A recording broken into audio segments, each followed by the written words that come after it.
I evo nas ljudi, ponovo Serbian Info Gaming. Ovo je novi tutorial, danas ću vam pokažem kako namestiti Mirror Section. Prvo, imate ove razne stvari, vi stavite koliko hoćete da snimate, video size, file format treba vam bude na mp4, ali YouTube ne podržava drugačije, znači mp4 i onda će hteti vam se kači, video size koliko vi hoćete, video frame rate koliko vi hoćete isto. Ovdje imate stvari da podesite kako vama hoćete, jezik, aplikacije, svašta. Birajte mp4, ne veze, vidite razne stvari, imate to da pomerate. Onda webcam not recording,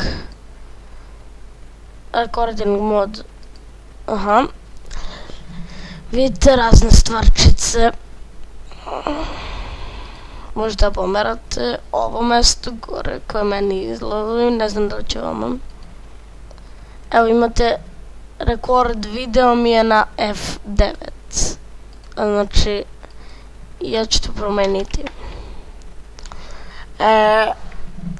Recording mi je na F4, fuck. Record mi je na F9, dobro.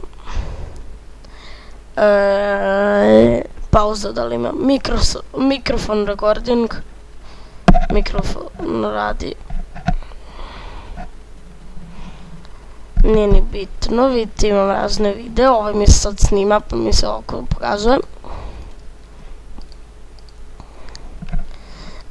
Imate ove stvarčice, vidite enable remote action, records remote video to disk, remember password. Mirrorless account. Do you have mirrorless account? Let's create a new account. To ću uraditi. Sad pokušam da nađem neki serial key.